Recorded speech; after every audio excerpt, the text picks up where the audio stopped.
महाभारत युद्ध पश्चात कई युग बीत चुके थे।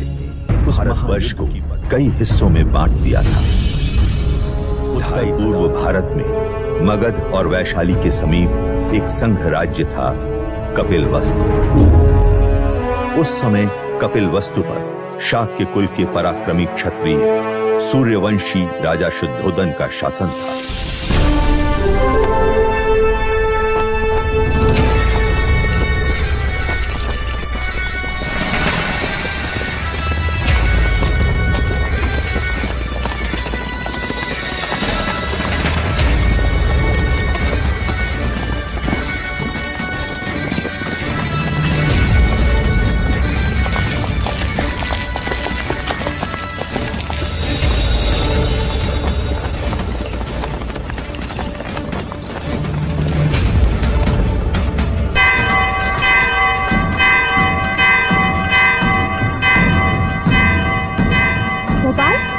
लगता है कोई खुशी का संदेश है। हाँ लौशिका, वरना ये गगन ढोल क्यों बजे?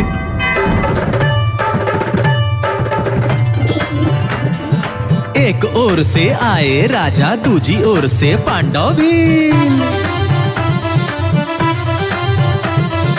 युद्ध हुआ रण में घमासान, अंत में जीते जो थे वीर। वो कौन है वीर? वो महाराज शुद्धोदन।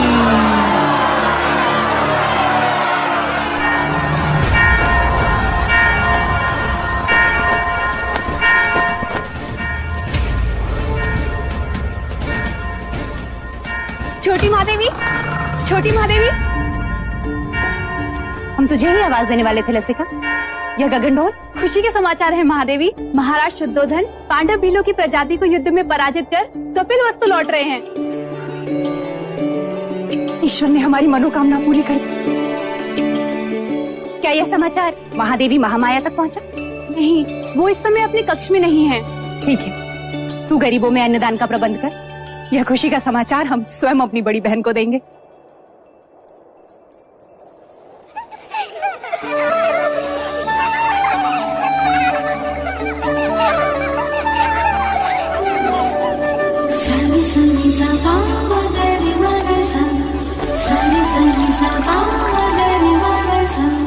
पकड़ लिया, पकड़ लिया, पकड़ लिया।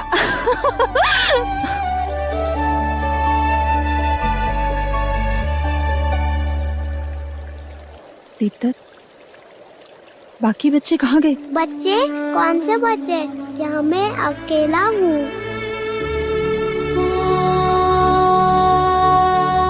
ये क्या हो रहा है हमें? अब मैं जाऊँ? कहाँ? अपनी माँ के पास। हाँ, पर आपने मुझे एक वचन दिया था ना? हाँ, वो तो मैं भूली क्या? तो फिर बोलो। बिना बोले मैं आपको जाने नहीं दूंगी। बोलो, बोलो ना। पहले अपनी आंखें तो बंद कीजिए।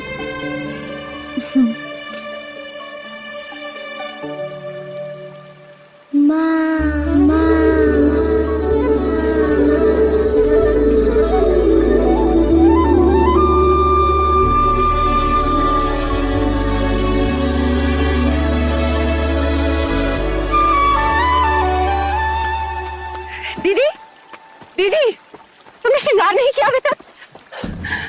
श्रृंगार? वो किस लिए? यह गगन ढोल सुने नहीं तुमने? हवाएं समाचार लाई हैं। महाराज विजयी होकर लौट रहे हैं। पूरे कपिलवस्तु में आनंद का गुलाल छाया है। प्रजापति, ये तो बड़ी खुशी की बात है। तो जाकर उनके स्वागत की तैयारी कर और आने पर इतनी सेवा करना उनकी, इतनी खुशी देना उन्हें कि युद्ध भूमि की सारी थकान मिट जाए। और तुम?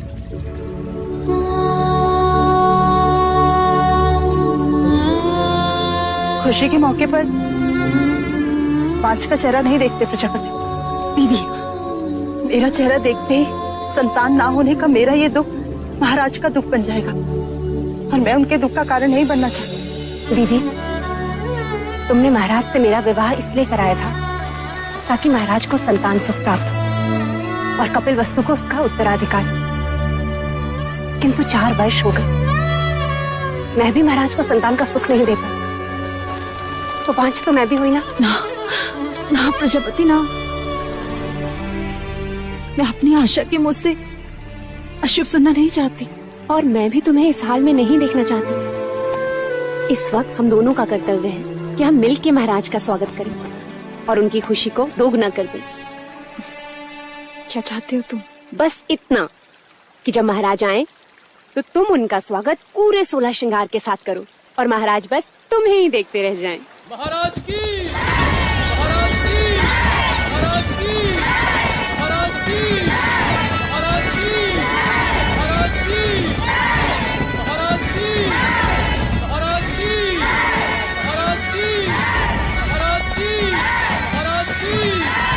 महाराज की, महाराज की, महाराज की, महाराज की, महाराज की। सारी संगी सबा मगरी मगसा, सारी संगी सबा मगरी मगसा।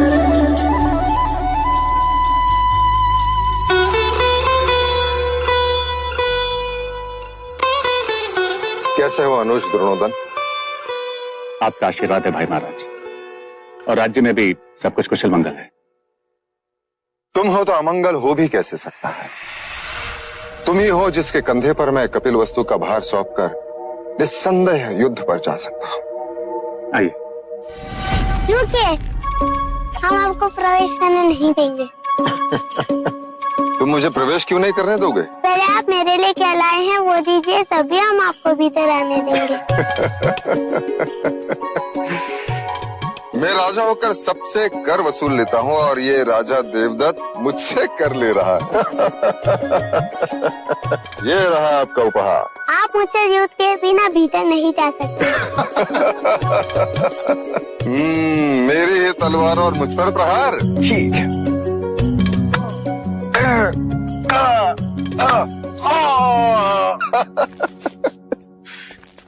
देवदत्त अप्रतिम।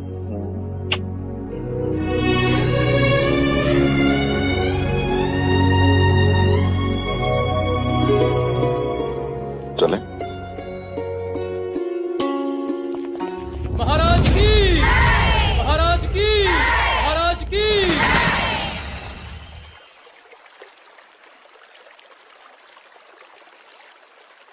बहुत पीड़ा हो रही है।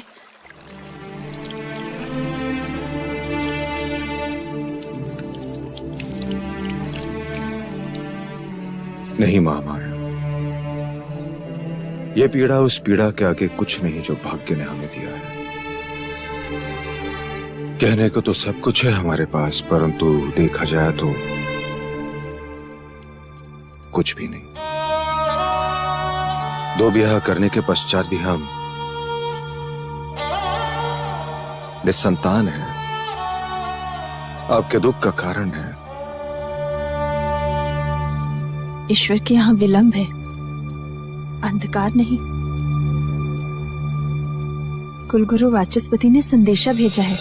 शीघ्र ही ऐसा योग आएगा जब सूर्य उत्तरायण में प्रवेश करेगा, चंद्र कर्क लग्न में होगा, शुक्र मीन राशि में होगा, पुनर्वसु नक्षत्र होगा। ये वही नक्षत्र है जिस नक्षत्र में भगवान श्री राम का जन्म हुआ था। इस योग में पुत्र कामेष्टि यज्ञ करवाने से हमें हमारी प्रार्थनाओं का फल अवश्य मिलेगा देव। हम तो केवल आपकी गोद में अपने पुत्र को देखना चाहते हैं माया। हमारी गोद तो भरने से रही, किंतु देखिएगा शीघ्र ही प्रजापति की गोद अवश्य किलकारियों से भर जाएगी देव। तथास्तु।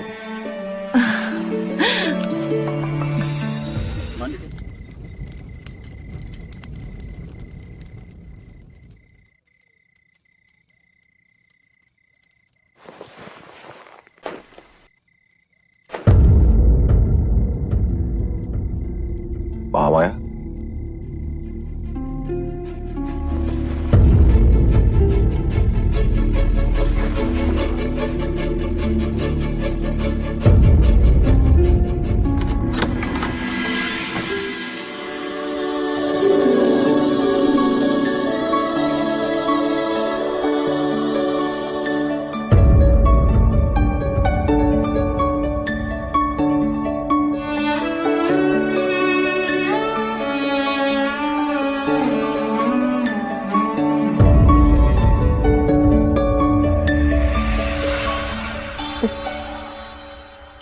जी बहलाने को पुत्र क्या दिया।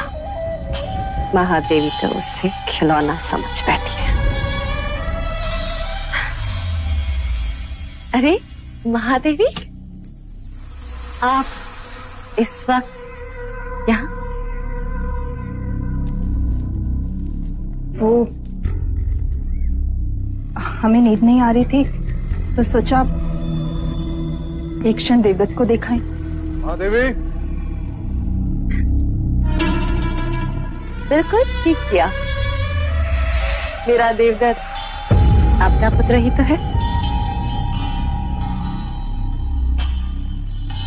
मैं तो हमेशा यही चाहती हूँ कि देवदत्त आपके समीप, आपकी ममता के आंचल में ही रहे। महादेवी, आप यहाँ क्या कर रही हैं?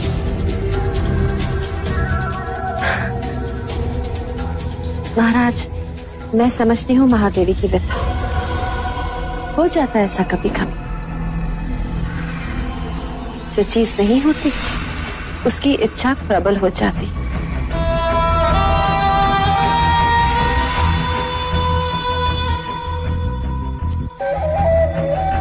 वैसे महाराज, देवदत्त आप ही का पुत्र है, ले जाइए इसे।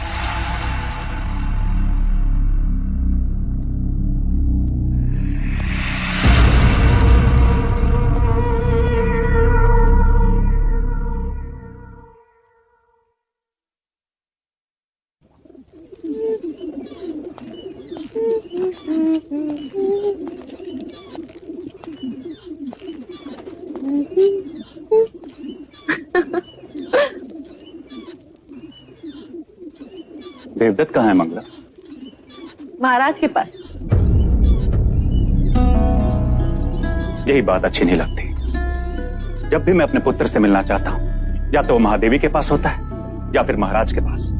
उस रात भी जब मैंने उसे भेजा था, आज नहीं तो कल देवदत्त को महाराज की जगह जो लेनी, युवराज जो बनना है, और फिर कपिलवस्तु का महाराज। जब जब मैं देवदत्त को महाराज के साथ सिंहासन पर बैठा देखती हूँ, मन सपने बुनने लगता है और फिर सुनाई देता है,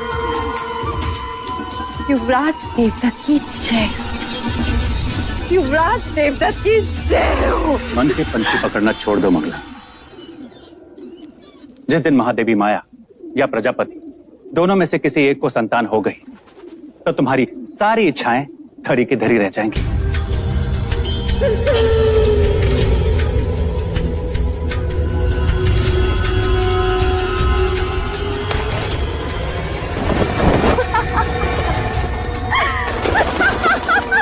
अब क्या हुआ? देखो, सपनों के पंछियों को कैसे पकड़ लिया मैं।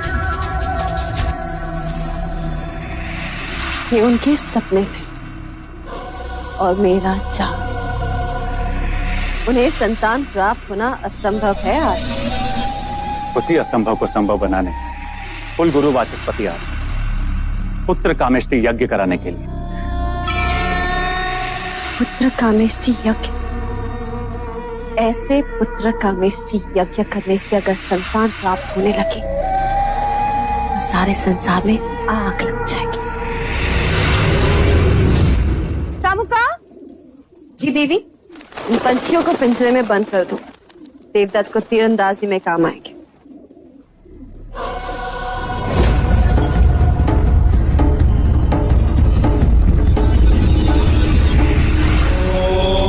आदे गर्भो ज्योतिमैतुपुमान् बाण इवे कुले आवीरो जायता पुत्रस्ते दशमास्य स्वाहा। ओम इदं अग्नये नमः। ओम इदं विष्णवे नमः। राजन, सभी देवी देवताओं और ग्रहों के बाद हम कुल देवता सूर्य देव का आवाहन करें। सूर्य देवता अपने कुल की रक्षा हेतु अपनी किरणों पर सवार होकर इस कमल को खिलाएंगे। वासिदेव नमस्तुभ्यं प्रसीद मम भास्कर दिवाकर नमस्तुभ्यं प्रभाकर नमोस्तुते।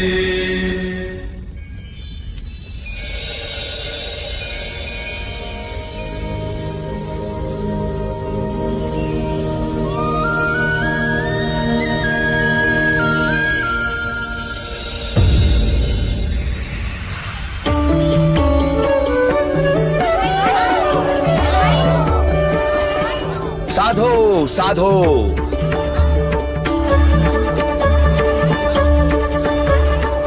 कमल के फूल का खिलना यह संकेत देता है कि आपका भाग्य खुलने वाला है राजन।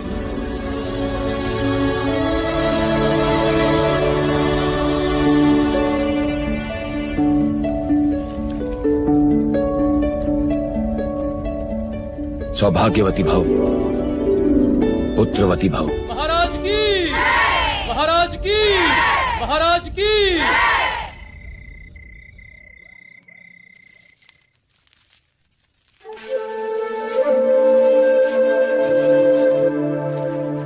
प्रजापति, हम आप ही के कक्ष में आ रहे हैं। नहीं देव, हम चाहते हैं कि आज की यह शुभ रात्रि आप महादेवी माया के साथ ही बिताएं।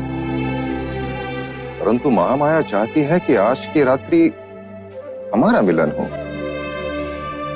किंतु प्रकृति का संकेत कुछ और ही कह रहा है। हम कुछ समझे नहीं। कुछ दिन स्त्रियों को अकेले ही बिताने होते हैं देव। आप जाएं। कल का सूर्य कपिलवस्तु में नई खुशियां लाएगा। आपकी रात्रि शुभ।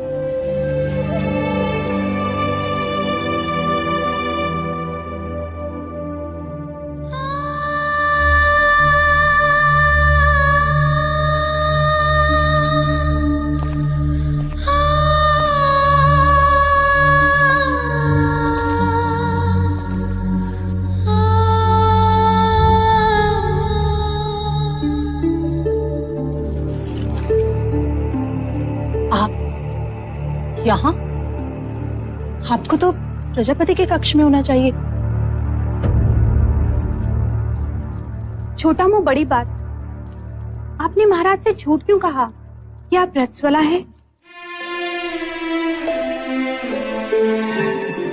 क्योंकि हम चाहते हैं कि कपिलवस्तु का उत्तराधिकारी दीदी की कोख से पैदा हो।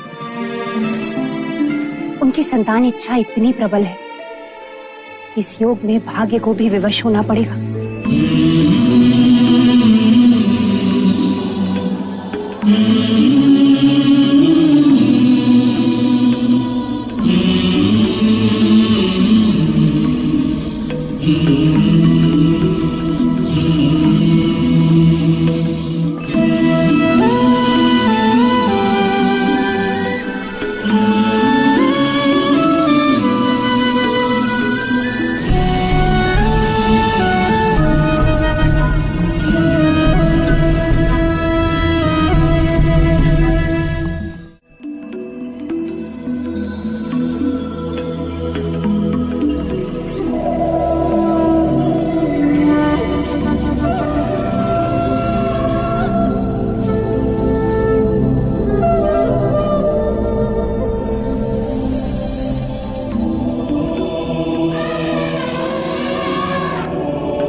ये था वो स्वप्न जो महारानी महादेवी ने पुत्र कामिष्ट यज्ञ के पश्चात देखा। आदरणीय कुलगुरु वाचस्पति एवं समस्त ब्राह्मणगण, कृपा करके हमें यह बताएं स्वप्न का तात्पर्य क्या है?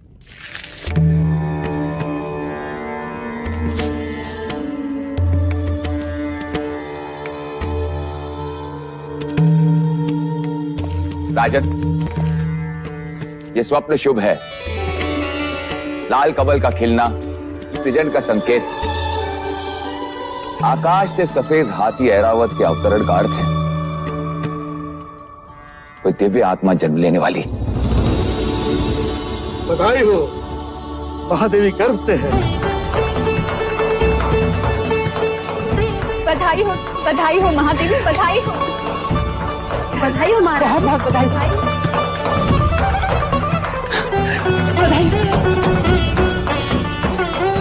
बधाई हो महादेवी।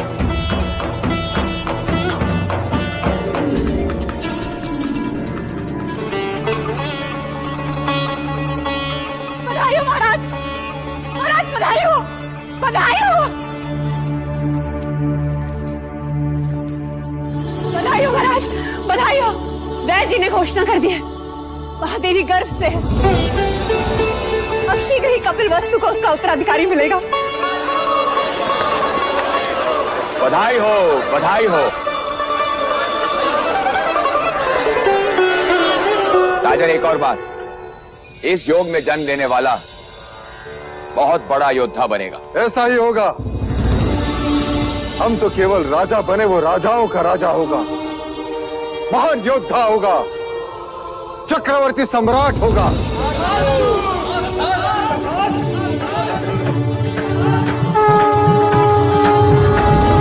जिसके लिए व्याकुल मन सबका, वहां आया शुभ समाचार। है कोई आने वाला जो लाएगा खुशियों का संसार। अरे वो कौन है? कौन है भाई? बुझो बुझो वो कपिल वस्तु का युवराज।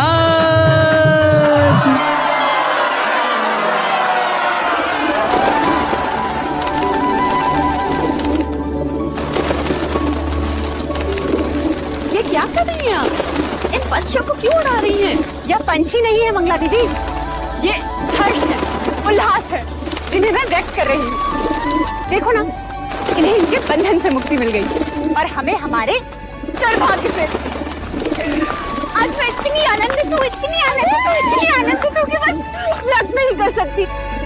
वो तो मैं देख रही हूँ कि आप कितनी आनंदित हो रही हैं। जैसे संतान महादेवी माया को नहीं, आपको ही होने वाली। सच कहा मंगला दीदी, यदि संतान मुझे होने वाली होती तो यह आनंद आधा होता। महादेवी माया को हो रही है, इसलिए आनंद दुगना हो गया है। जिसका अधिकार है उसी की कोख फल रही है। मगर फिर भी इस तरह आनंद का प्रदर्शन करना अच्छा नहीं होता। वो कहते हैं ना, ईर्ष्या का विष तो हवाओं में भी होता है। न जाने कौन विघ्न करता सुन ले, और न जाने किसकी अशुभ दृष्टि लग जाए। अब तो जो अशुभ दृष्टि डालेगा, चेहरा उसी का काला होगा।